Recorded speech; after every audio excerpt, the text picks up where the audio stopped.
Hello and welcome to the European Resilience Initiative Center video podcast. Today we have a very special video recording. There will be no guest, and it is not quite a studio which we normally use. I'm at my home and I have all these flags of the Ukrainian units, which they have presented, actually not me, but all of you, from Eric, who support Eric, who donate to Eric via Eric to the Ukrainian units. And we have promised you that we will organize a questions and answers sessions, and you send your questions to us. And I'm very sorry that I have not recorded this video as soon as possible. Many of yours who follow our accounts know that there have been a lot of drones deliveries to Pokrovsk, and that there was like a small trip to Ukraine-controlled port of Russian sovereign territory in Kursk Oblast. So a lot of things to do, but now I'm happy to fulfill my promise, and I'm recording this Q&A, answering your questions as much as I can. Thank you for all these questions. I will go them one by one, and will try to answer them as much as it is possible to answer your great deep questions. So let's go. Well, the first group of questions is about the origin of Eric. What is Eric? Why Eric? What is resilience? How did we come to the idea to find Eric? And what do we do? What are our goals? What is our mission statement? And it's very simple. I spent 6 years before I have found Eric. I spent 6 years in Ukraine working for the German Heinrich Böll Foundation, a political foundation of the Green Party. And we worked with typical topics which are typical for the Green Party: environmental topics, gender topics, climate, grassroots democracy, and so on. All very important topics, practically, in which Ukraine can teach us a lot. But one thing has really, really touched my heart. I have been to Kramatorsk, a town which is now under constant attacks by the Russian army.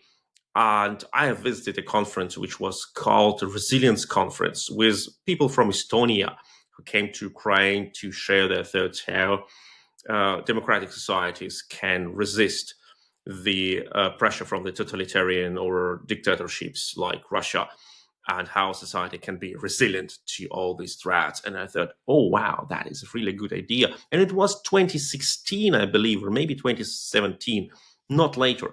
And since then, that idea lived in my heart. And after my contract ended in 2021, after 6 years, I came back to Berlin. And it was also clear that Russia will attack, that Russian forces have gathered around Ukraine just to this purpose. And I was running from one institution in Berlin to another saying, guys, Russia will attack, Russia will attack. But most people said, oh, Sergej, you're too paranoid. Like, there is no need for Putin to attack. He's not stupid. So when Russia attacked, I thought, gosh, we must act. Germany is not ready to deliver weapons to Ukraine, to a country which Germany tried to eradicate once. And I will come to this question later, because there are questions about this. But I can mention it already now, because I am a Russian-born person. My mother by birth, Russia, Soviet Union back then, united its efforts with my motherland by choice, Germany, to attack Ukraine, to eradicate Ukrainian nation. So I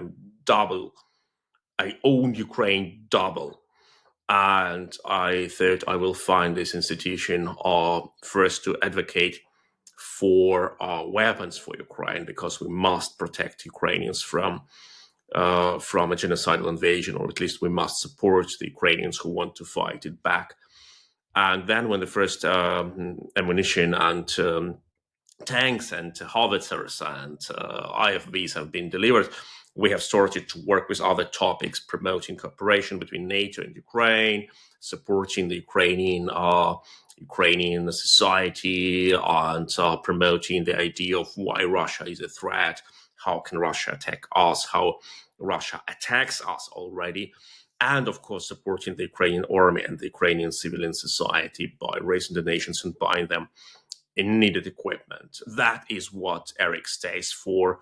Our goal is to improve cooperation in Central Europe to improve our understanding of security, to help our societies to invest more in our peaceful way of life and protect our peaceful way of life. So there will be no threat that a genocidal aggressor will come to our homes and do what the Russians did in Ukraine, in Bucha, Mariupol, Izum, and other towns and cities. Here is the second part of questions, which I mentioned already. One person who is obviously very interested in my personal heritage, and this is very interesting for me, like how can a person be so focused on this topic, asks 3 times, Sergej, where are you originally from? Sergej, where are you from originally? And where are you from originally? Well, it's very easy to say. I'm born in the Soviet Union on the territory of contemporary Russia, close to Moscow, in a small city called Odintsovo, about 6 kilometers southwest or west-southwest from Moscow. And I was raised there. I lived there until my 24th year. And I think that this person wants to stress another thing. I think that this person wants to know, Sergej, have you always been like this pro-Ukrainian, pro-Europe, pro-NATO, anti-Russian chauvinism, anti-Russian imperialism person? And I said, no, of course not. I was born in Central Russia, come on. I was born in Soviet Union. I was raised in a family which had several generations of people being sent to Gulag. So the next generations knew very well how important it is to be loyal, not to be punished. So when I was born and I was raised as a very loyal Russian imperialist in ideas of anti-Ukrainianism, misogyny, anti-Westernism, and you name it. Like you look at 18 years old Russian soldiers, what bullshit is in their heads. That is more or less what I had in my head when I was 18. So simple. I don't see any contradiction here. It was exactly how I was raised. I remember my grandmother, when we watched the movie, I was 8, Soviet movie, propaganda war movie, and there were Ukrainians in their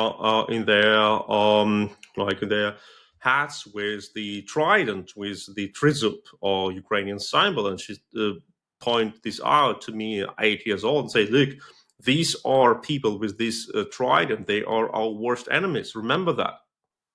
So simple. So when I was 24, I went to Germany after having worked several years for German public TV and radio station, ARD, in Moscow, because I learned German. I studied German in the university, so I worked for the German TV and radio.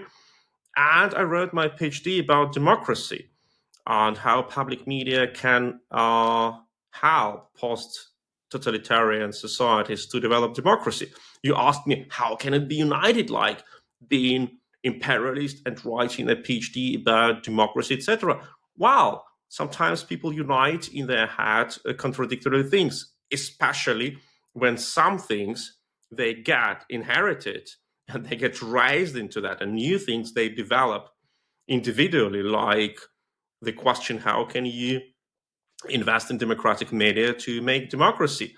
And they can, to a certain time, exist parallelly in your head until one thing prevails, either a good one or a bad one. So in 2024, I went to Germany and I started to look at Russia from a distance. And after a couple of years, I realized that Russia is not that glorious, shiny country which I believed it is. And that's how it started. In 2014, I was fascinated by the Maidan in Ukraine. I already have abandoned my Russian citizenship in 2012. I was granted a very special privilege out of some legal reasons to keep my Russian citizenship while being naturalized in Germany. That's a very seldom thing in Germany back then. But I have denied it, or rejected it. I have abandoned my Russian citizenship because I didn't want to be a Russian citizen. And in 2012, I abandoned it. So in 2 years, Russia attacked Crimea. And when I was abandoning my Russian citizenship, everyone told me, Sergej, you're stupid. You should not do that, like keep your both passports. But I said, no, it's a toxic asset. So in 2014, I said, aha, I told you so. So in 2014, early 2014, before Russia annexation, as a German citizen, I came to Moscow to work for a German business consultancy, which worked in Ukraine, in Kazakhstan, in Poland, in Germany, in Belarus, and in Russia. And I thought, wow, like maybe we can like use this as a tool, like to promote something good. But no, in 3 weeks, Russia attacked Ukraine and annexed Crimea. So I started to work in sanctions compliance department to cut the bad deals and bad contracts, to help the companies to find which of their partners are being sanctioned and to cut them. So we stopped a number of deals which were illegal, and our clients weren't happy. But that's what compliance is. And after several months, I realized that Russia will not stop in Crimea and will go further. And it came Donbass, and it came bad things like Ilovaisk and others. And I started to find a way, how can I go to Kiev? How can I work in Kiev, in Ukraine, to help this country? So I came to Kiev, I got like my job offer in spring 2015. I came to Kiev in summer 2015, and I spent 6 years in Ukraine. I learned Ukrainian from scratch. I traveled through the whole country, and many towns and cities which I visit, which I love, they are not under Ukrainian control anymore, or some of them do not exist anymore, like Bakhmut, for example. And in 2021, after I came back to Berlin, I knew I will work with Ukraine further. And now, after the full-scale invasion, I work with Ukraine 24/7. And I think that these 6 years in Ukraine is the best years I could have in my life to develop my love for Ukraine, and this transformation from an imperial-raised young boy and young man into a person who fully stands for Ukraine against Russian imperialism, I think, is the best happiness which has happened in my life. We have now good questions about the daily job, what we do. And here are 2 questions about the drones. And we love drones. The first question is, I would like to ask for an overview of the latest drone development here. And the second one is about the frontline report. What is the situation on the frontline? Well, the situation in the frontline is a complex topic, and here we can go into details. I highly recommend you to watch our Battlefield Breakdown series with Gustav Gressel, who is a fellow at the European Resilience Initiative Center and at the EC4, European Council on Foreign Relations in Berlin. And he always have great updates and insights. And also Mykola Beliskov, who is a Ukrainian analyst, Starr analyst, who also co-host at Battlefield Breakdown series at the ERIC. And they can tell you everything about the current update. I can just tell you that the situation is severe. I've been to Pokrovsk 2 weeks ago, and in Kursk region and in Kharkiv, and the situation is hard. The situation is hard, and the West should do much more to support Ukraine. But once again, I don't want to go to these strong details here, which are very volatile. You can watch these videos by Gustav Gressel and Mykola Beliskov. But about drones, that is a great question. Look, I told you before that the resilience, like we wanted to work with the topic of Ukrainian resilience, creativity, how to resist the pressure. And drones is one of the ways how Ukraine deals with resilience, because drones came out of necessity to fill a gap. Ukrainians lacked 155 artillery shells, and Ukraine had a lack of missiles. So they came to drones, but it was not that easy. Because first, 2014, for example, 15, Ukraine had standard observation drones, Valkyria, which practically were used to guide the artillery strikes. The Russians had them too, like Orlan since eternity. And it was practically eye in the sky, which helped the artillery units to do their jobs. In 2022, Ukrainians were so much inspired by Turkish-produced Bayraktar TB2 drone, attack drone, assault drone, that they believed that it will help them to fight Russians back. Because Ukrainians saw how good Bayraktar TB2 has demonstrated its capacities in war between Azerbaijan and Armenia, the war for Mountain Karabakh, but they didn't think that the Russians have a much stronger air defense than the Armenians had. So Bayraktars demonstrated that they cannot be that successful against the Russian army. So after all, Bayraktars have been started to be used as observation drones, extremely expensive observation drones. Sometimes it was good, like for example, the attack on Russian cruiser Moskva was guided by Bayraktar drone, so it was absolutely price and the result were in very good ratio, but in most cases it is just too expensive to have Bayraktar. So the Ukrainians started to use off-the-shelf quadricopters like Mavic or Oto to guide their artillery strikes. First of all, mortar strikes against the Russian army, and it was good. But still, first for artillery strikes, you need artillery shells. Second, Mavic or Auto costs from 2,000 to 5,500 euro, which is a lot of money. And then the Ukrainians started to think, well, how can we use the drones instead of missiles and shells? Like one shell can cost over like 100,000 euro if it's a high quality guided shell, or maybe like 10,000 euro. Maybe we can produce something much cheaper with the same result. And so the era of FPVs started. A small drone with an RPG grenade underneath, or an improvised explosive device or something like that, which can kill a tank or an IFV or a howitzer or a group of soldiers, and costs like 300 euro, 400 euro, 500 euro. The Ukrainians started to produce them a lot. And now we see that the Ukrainian production overcomes, passes the plans. President Zelensky 1 year ago promised Ukraine will produce this year 1 million drones.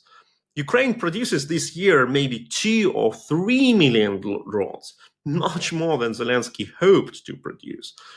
And they are cheaper than people thought in the beginning. So what are the limitations for FPV drones? They are of a different natures.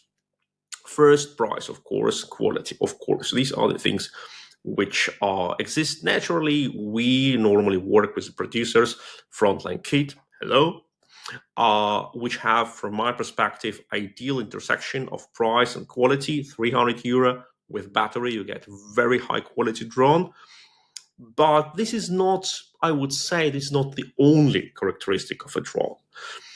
You must think about the distance. Now drones fly for the distance of 25 kilometers. Maybe they will be able to fly further, but with a winged mother drone which can carry them further, they can, and the winged mother drone can bring them over an electronic warfare wall. Electronic warfare is another limiting factor. Both sides, Russia and Ukraine, develop new types of electronic warfare. Practically, you have two types of electronic warfare. You either cut a connection between the pilot and the guiding model, so the pilot cannot guide the drone anymore, or you cut the video signal which drone sends to the pilot. So the pilot just cannot see what drone sees, an FPV's first-person view. Okay, so these are two ways to have efficient EW electronic warfare. You need to know exactly what frequencies the enemy uses. So you need to analyze the radio spectrum, etc., and you need to play with different antennas. And that is how electronic warfare works. But you cannot cover everything with electronic warfare. So it's always like cat and mouse game.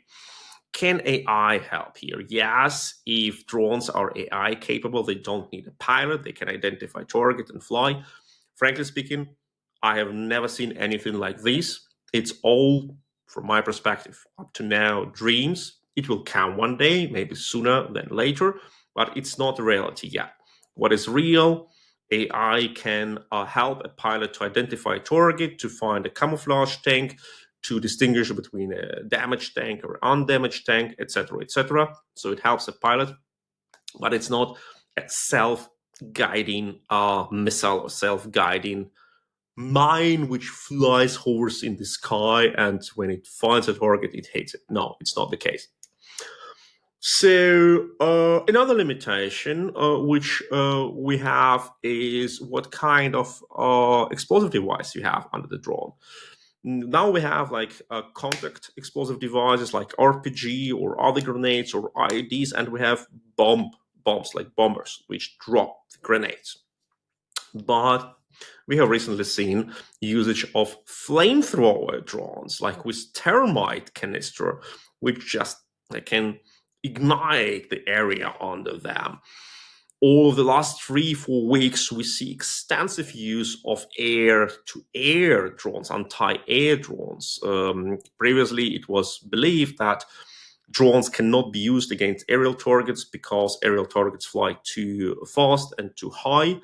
You cannot catch them.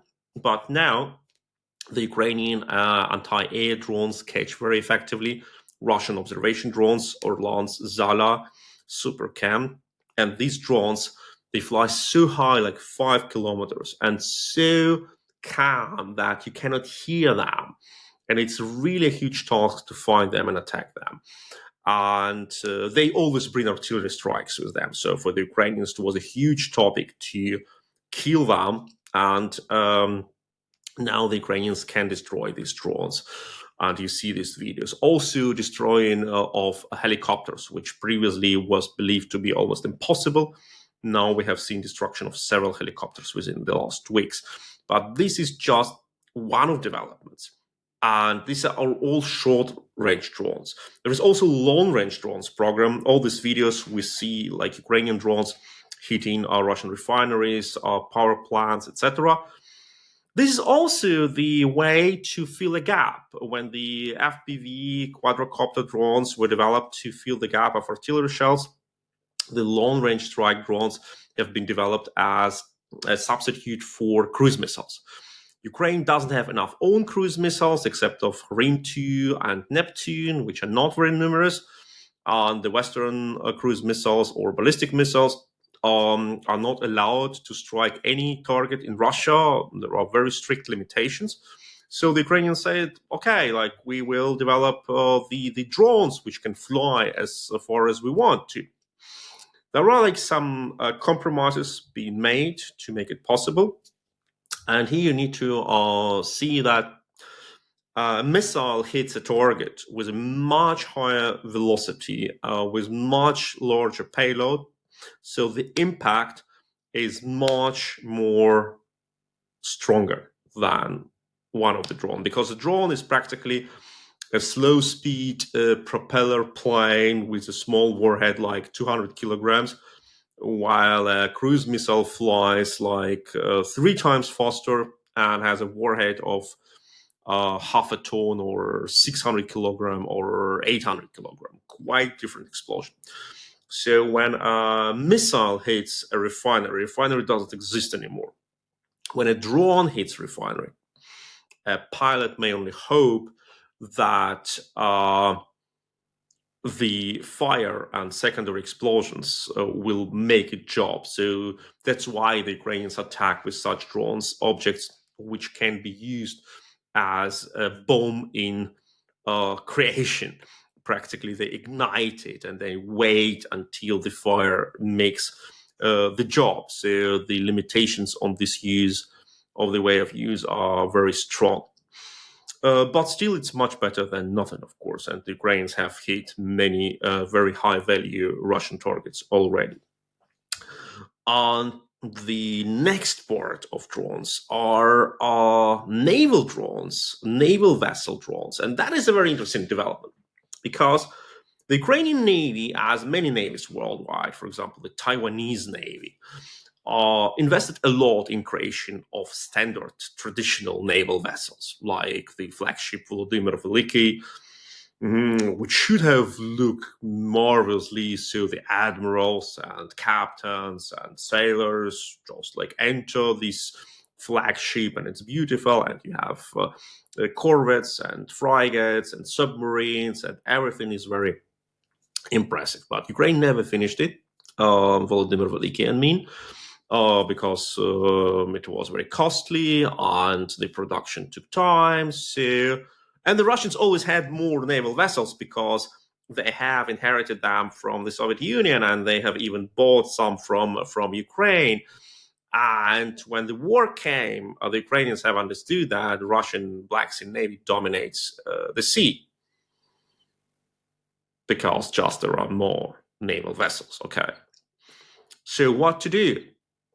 And then creativity, resilience came as the answer. And the Ukrainians said, okay, your frigate is beautiful and new, but what about our 10 $200 each speedboats with 600 kilograms of explosive and a contact detonator, which we take from a Second World War era free fall bomb, okay? And we install a Starlink communication device on it, and we guided it exactly into your frigate. And when like 5 or 6 such speedboats hit your precious frigate, maybe there will be no frigate anymore. So the Ukrainians have started to hit Russian Navy very hard. And you know what? The Ukrainians have interdicted Russian Navy from the Black Sea. But here comes another limitation, because the naval drones, they can only push the enemy navy from the sea, but they cannot control the sea fully. That means they cannot, for example, bring amphibious troops for landing. They cannot fully control the sea in the sense they cannot take the sea, they cannot attack or can very limitedly attack the harbors, etc. That's why, for example, when Crimea will be liberated, it will be liberated, I think, from the land, not from the sea, despite the fact that the Ukrainians totally interdict Russian Navy from the Black Sea, especially in the western part of the Black Sea. But still, there will be no landing operation, I think, on the western bank of Crimea. But still a very interesting development. Like, it is very special for contained waters, so you cannot play with naval drones, at least now, in the blue ocean, dependent on the size of waves, etc. But for such coastal waters, it is very interesting and can really provide smaller players with a huge advantage against traditional large navies. Here comes another question. Do you think that the Western countries' hesitation to send much more weapons is motivated by some sound geopolitical calculations, that, for instance, take things into account we regular people would never think to consider, or is it just incompetence and cowardness for the most part? I think it's incompetence and cowardness and maybe corruption. I think the problem is that many people who take decisions about Russia do not understand Russia at all. And I tell it as a person who was born in Russia, in Soviet Union, but in Russian territory, and socialized in Russian way of thinking. And you can see how often people came to wrong conclusion about Russia's intentions. All this talk, Putin will never attack Ukraine, it's on his interest. Putin will not use gas supply as a weapon because he needs European money, and. I think it is intellectual laziness, it's corruption, it is sunk costs fallacy. Like, we have invested so much into creation of some platforms and some institutions, we cannot just abandon them. And it is also colonial way of thinking, because many people who learned Central Europe from Moscow, they came first to Moscow, And from Moscow, with Moscow optics, they started to learn what is Ukraine. Maybe if they started to learn what is Ukraine, but still it was colonial perspective. They don't want to abandon that perspective. And then they are, of course, consumed by their wish to invest in their careers. And when they're surrounded by those who think that Russia is a great power, it must be preserved like that, they act so. Regarding the fears, we have several fears which dominate the discussion. It's a fear of a nuclear proliferation. It's a fear of Russia's collapse and nuclear proliferation in some sort of wars. And it's a fear of nuclear escalation by Russia just several steps before Russia's military defeat. I think it's all fallacies. We have heard about Russian nuclear red lines so often, and never these red lines have been crossed. Olaf Scholz, our chancellor in Germany, very sad person. I'm very sorry for Germany that we have such a chancellor. Said first that Russia will start nuclear war, when we deliver tanks and IFVs. It never happened. We have heard that Russia will start nuclear war, or will harshly retaliate when Ukrainians will attack Crimea. Okay, but not attack Crimea, but with Western weapons. Okay. But when the Ukrainians will attack with Western weapons Russian sovereign territory, Ukrainian missiles from UK hit Russian airfields, so what? Okay, but when Ukrainian army will enter Russian territory, that will be a red flag. Still no, in Kursk, we have seen it, no room for escalation. So people think that Russia artificially limits itself in a hope to keep some sort of gentleman agreement, but Russia does not. If Russia does not carpet bomb Kyiv, it's not because Russia doesn't want to do it, or Russia decided not to do it, but because Russia just cannot. As soon as Russia could, Kyiv would have been looked like Bakhmut or Aleppo or Grozny 1996. So yes, these people just don't understand Russia and think that they don't need to accept it.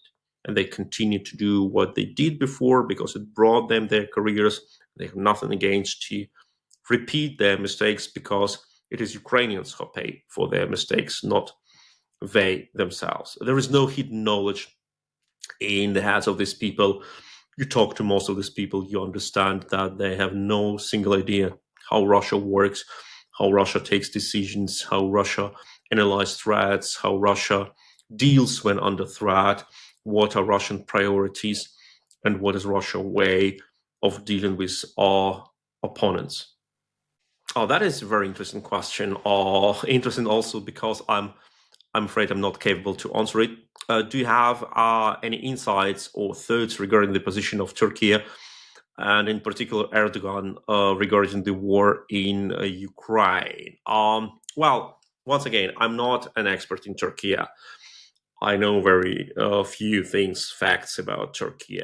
But fortunately, I have recently listened to a very interesting presentation about exactly this question, how Turkey thinks. And we always ask ourselves, is Erdogan a friend of Ukraine or friend of Russia?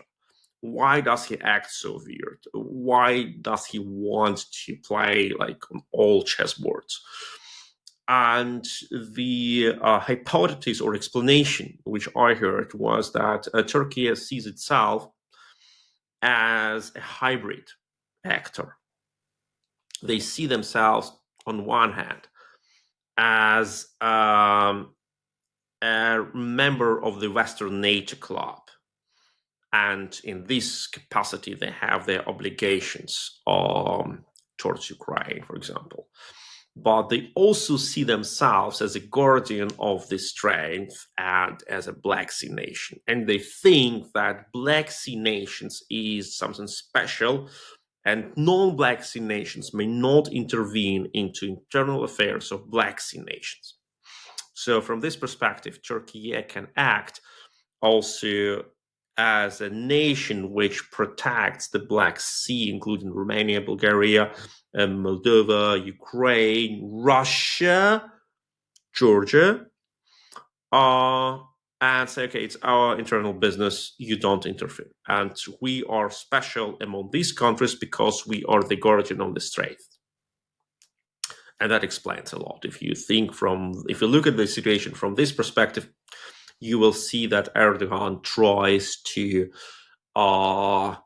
deal from this point of view, like as a president amidst some closed circle of countries. I think that is a very important thing, and it explains many things. Of course, in addition to all these internal problems or challenges Erdogan has with elections, with radicalism, with civilian society, etc., etc. But this Western identity versus Black Sea identity is, I think, a very important aspect. I will not elaborate more because I don't have intellectual capacities for that. Now, a question about Putin. Do you know what Putin means exactly when he said he wanted a sanitary buffer zone between Ukraine and Russia? Sanitary. In his speech, it was translated like this. Sounds literally like a death zone in my ears. The concept itself, okay, you're right. It's very bad wording with very bad intentions.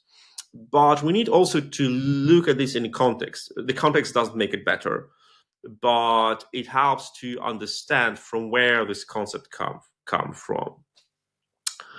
The concept of sanitary countries or limitroffs countries, bordering countries, was developed already during the Soviet era. You know that, like, before the Soviet Union, during the imperial time, large empires were bordering each other because they have occupied all the nations in between. So the German Empire was bordering the Russian Empire and the Austrian-Hungarian Empire and the Ottoman Empire. So practically no smaller, bad word, nations in between. But for the empires, it was like the time of the larger concert of the greater powers. After the collapse of the empires, Austria-Hungary has crashed into many empires. Russia has lost control over Finland and Poland. Also the Baltic countries, also Ukraine to a certain amount of time.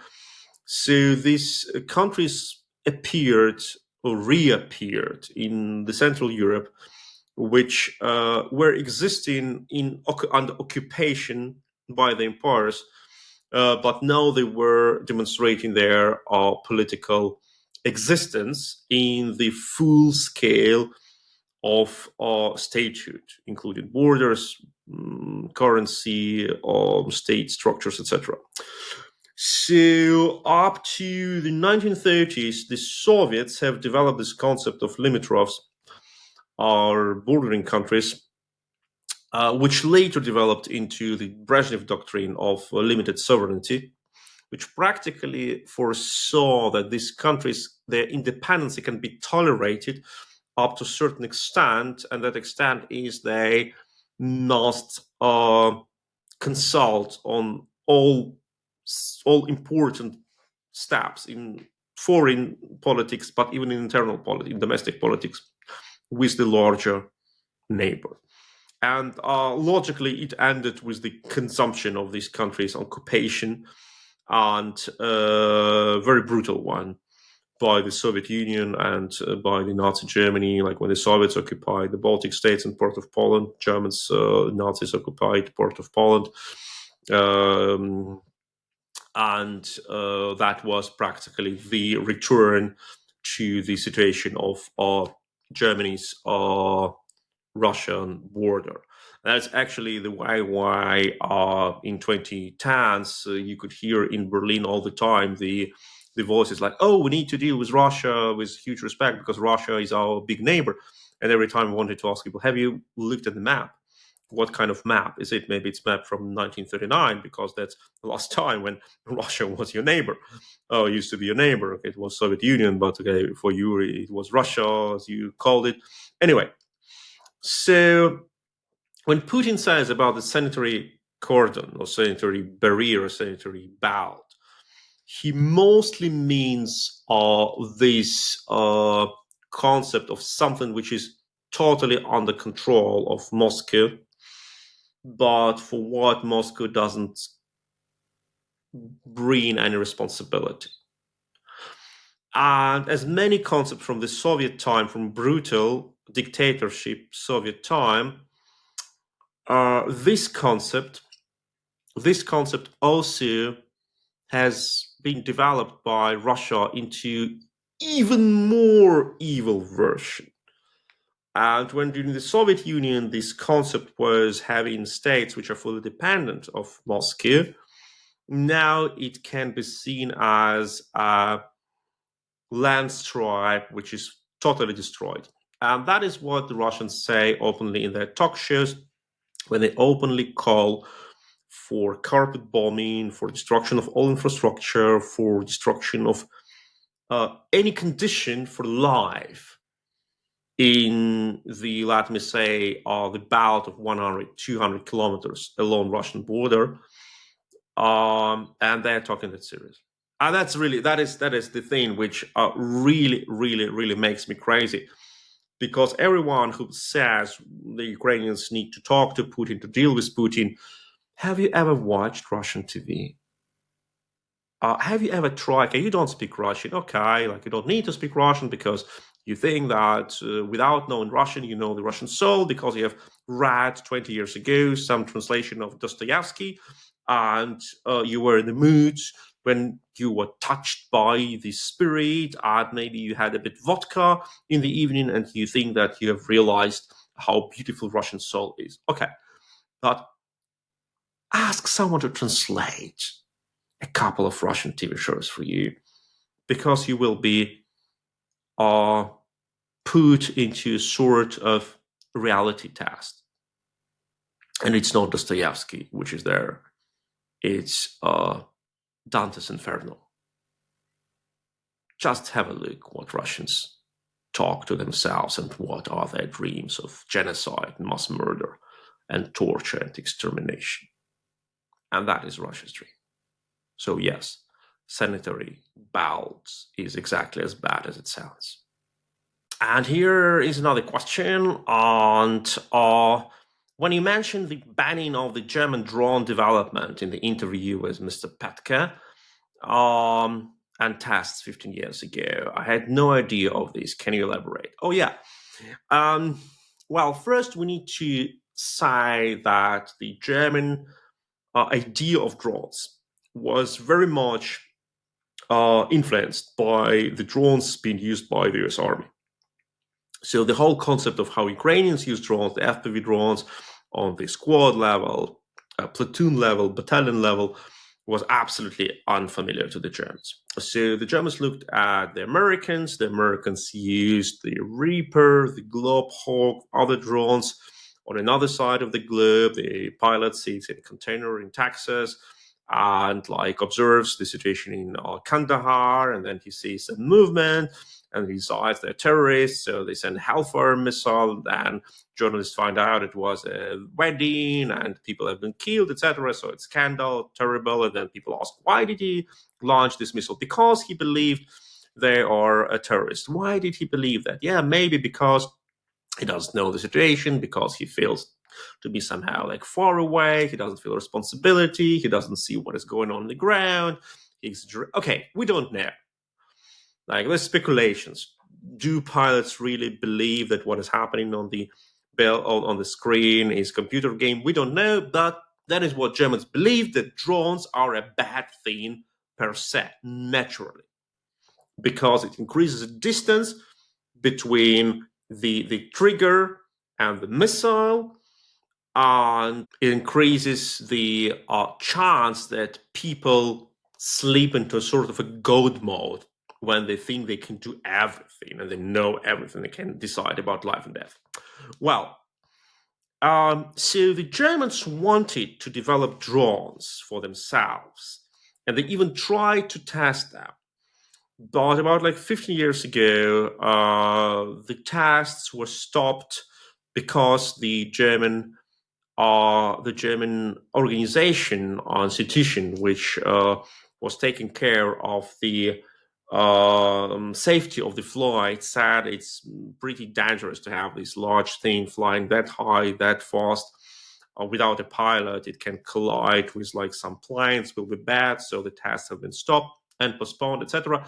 But anyway, the idea was mostly that the drones are a bad weapon naturally, and there have been even calls to ban drones, like we have banned chemical weapon, or for example, like usage of landmines, or Germany has joined the international treaty of banning cluster munition, because these types of weapons German believes are bad to the extent their usage for the troops cannot be excused by the level of negative consequences of their usage.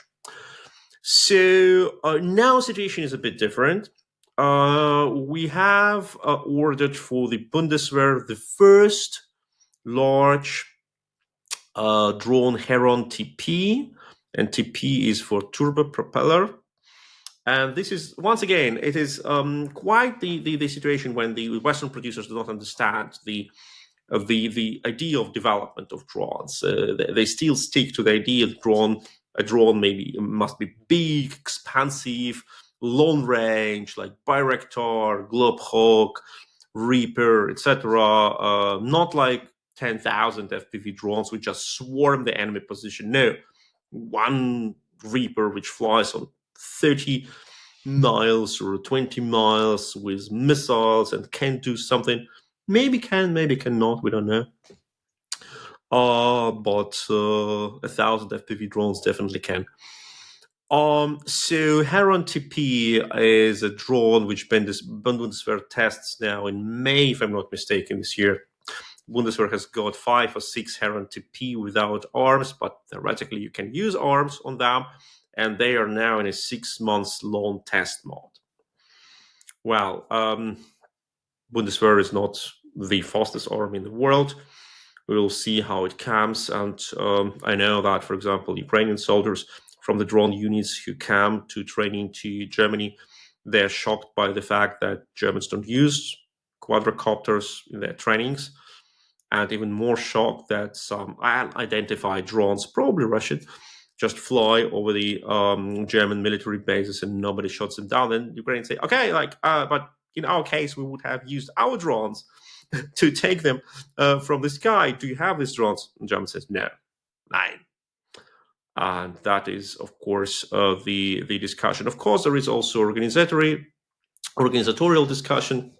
The German opposition, CDU, Christian Democratic Union, introduced a bill demanding, or not a bill, a votum demanding to create an unmanned vehicle corps like the Ukrainians did, like a separate type of troops like Navy, Army, Air Force, Marine Corps, Coastal Guard.